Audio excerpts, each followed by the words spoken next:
So నమస్కారం అండి.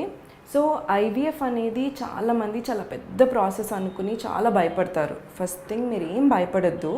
మన ఎవ్రీ డాక్టర్కి ఏమై ఉండాలంటే ఫస్ట్ అటెంప్ట్లో సక్సెస్ అయితే బాగుంటుందన్నమాట. మీరు సంతోషంగా వెళ్తే మేము కూడా హ్యాపీగా ఉంటాం. సో మాది కూడా ఎలా ఉంటుందంటే ఫస్ట్ అటెంప్ట్లో సక్సెస్ అయిపోయేలా ఉంటుంది. సో దీనికోసం పేషెంట్స్ కొన్ని చేయాలి, డాక్టర్గా మేము కొన్ని చేయాలి, ట్రీట్మెంట్ ముందు కొన్ని చేయాలి, ట్రీట్మెంట్ అయ్యేటప్పుడు కొన్ని చేయాలి. సో ఫస్ట్ ట్రీట్మెంట్ ముందు ఏం చేయాలో చెప్తాను. ఫస్ట్ థింగ్ ఏంటంటే స్ట్రెస్ పడద్దు. చాలామంది భయపడుతూ ఉంటారు, ఐవీఎఫ్ అంటే పెద్దది, నాకు ఏదో అయిపోయిందని చాలా స్ట్రెస్ పడుతూ ఉంటారు. మీరు ఏం భయపడద్దు. You took the right decision, 100% effort పెడుతున్నాము, ఈ రిజల్ట్ ఏమవుతుంది అనే స్ట్రెస్ పెట్టుకోవద్దు. ఫస్ట్ థింగ్ స్ట్రెస్ పెట్టుకోవద్దు. ఓకే.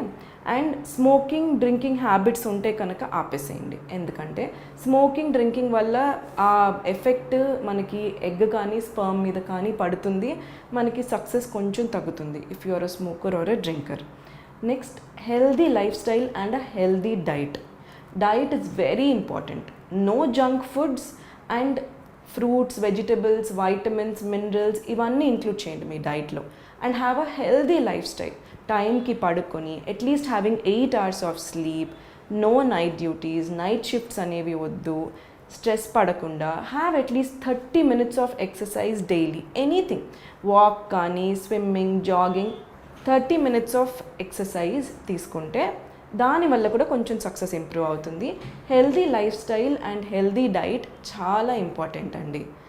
నెక్స్ట్, డాక్టర్గా మెయిన్ చేయాల్సినవి ఏంటి?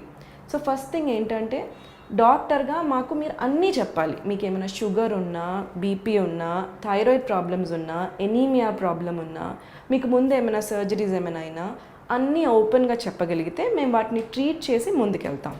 సో మంచి సక్సెస్ ఉండాలంటే మీకు ఇవన్నీ కంట్రోల్లో ఉంటేనే అవుతుంది.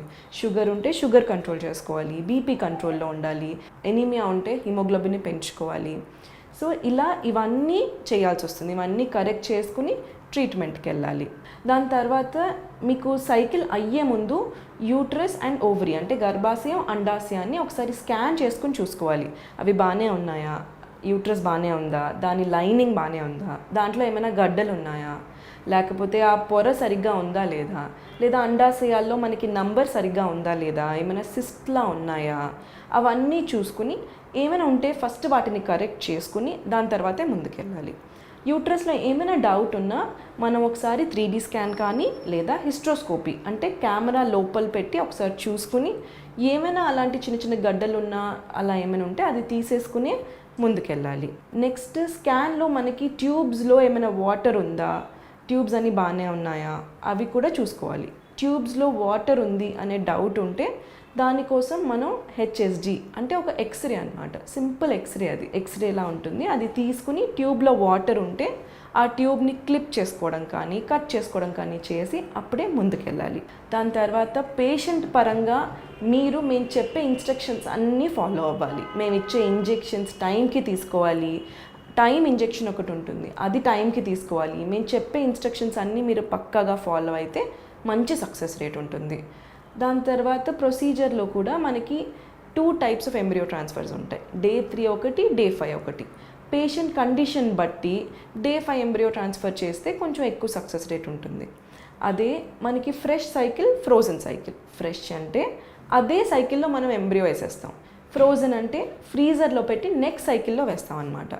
కొంతమందికి ఫ్రోజన్ సైకిల్ సరిపోదన్నమాట. పీసీఓడి ఉన్నా, లేకపోతే ఎడినోమయోసిస్ అంటే యూట్రస్లో వాపు ఉన్నా, ఎండోమెట్రియోసిస్ అంటే కొంచెం అతుకుల్లా ఉన్నా, అలాంటి వాళ్ళకి ఈ ఫ్రెష్ సైకిల్ సరిపోదు. అలాంటి వాళ్ళకి ఫ్రోజన్ సైకిల్ చేస్తే ఇంకా బెటర్ సక్సెస్ ఉంటుంది. కొన్ని కంట్రీస్లో, జపాన్ అండ్ చైనా లాంటి కంట్రీస్లో ఓన్లీ ఫ్రోజన్ సైకిల్ చేస్తారనమాట. వాళ్ళకి ఇంకా మ్యాక్సిమం సక్సెస్ రేట్ ఉంటుందని తెలుసుకున్నారు కాబట్టి వాళ్ళు అది ఓన్లీ అలా చేసిన కంట్రీస్ కూడా ఉన్నాయి. Finally, a good clinic and a good doctor are very important success రేట్కి. సో మీరు చేసుకునేటప్పుడు choose a right doctor, good doctor, ఇవన్నిట్లో నాలెడ్జ్ ఉన్న డాక్టర్, ఎక్స్పర్టీస్ ఉన్న డాక్టర్ని చేసుకోండి. And a good lab, a good clinic. ఎందుకంటే ల్యాబ్ ఎంత బాగుంటే సక్సెస్ కూడా అంత బాగుంటుంది. సో మీరు చేసుకున్నప్పుడు ఈ 2 మనసులో పెట్టుకుని మీ క్లినిక్ని చేసుకోండి.